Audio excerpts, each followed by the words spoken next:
Friday, Biyernes. At naisipan kong pumunta ng Takana kung saan kami namimili ng aming mga pagkain. At 3 weeks na rin gera dito, hindi pa natatapos. Kahit nag-aalangan kami lumabas, pero kailangan din namin lumabas para bumili ng aming pangangailangan at kunting magpadala ng pera para sa aming pagtangan.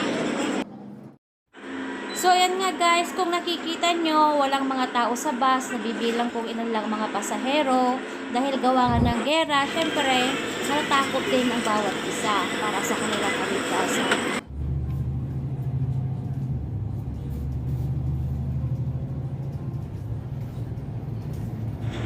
At ayan, malapit na nga ako sa aking pupuntahan. Mamimili po tayo. Nakarating na ako dito sa Takana Market. Ito na. Ayan na, walang gaanong tao. Dati-dati, pag Friday, ang dami-daming tao dyan, siksikan sa lugar na to. Kasi dito kami dumadaan. Halos hindi mo na mayakbang ang mga paa mo.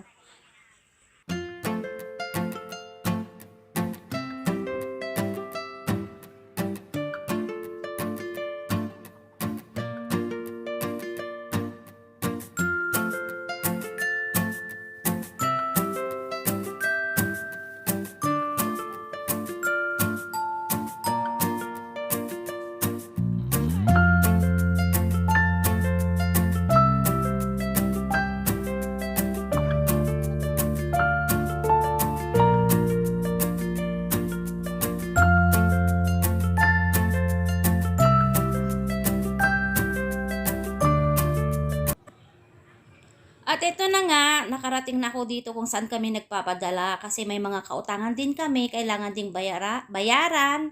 Kasi lahat tayo nangungutang, pero wag lang tayong pangako ng pangako, magbayad din pag may time. At yan na nga, nakapamili na ako, hindi ko na nakuhang i-video kasi nagmamadali ako. Baka kasi mamaya may sirena naman, may bomba na naman, kaya madalian lamang ang aking pagbili.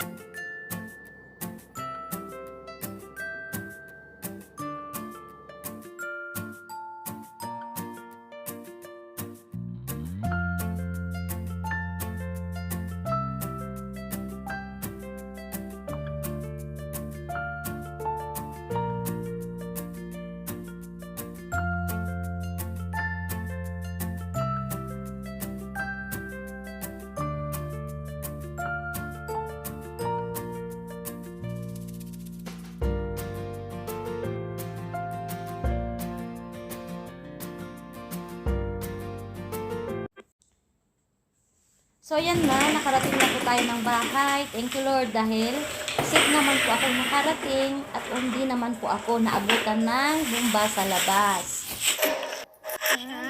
Pero God is good talaga guys. Pagkarating ko, tumunog agad ang sirena. Uy na, Diyos ko. Ay, nagabo, ang dami. Pakinggan nyo na lamang guys kung paano bumagsak ang bomba pag kami nagsirena dito. Ganyan ang buhay ng Israel.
miracle talaga.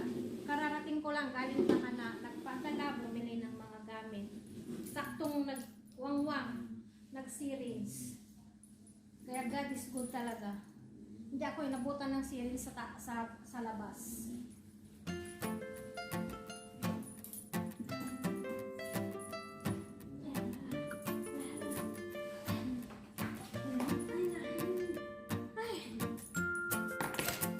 Then, na-unboxing ko ng aking pinamili.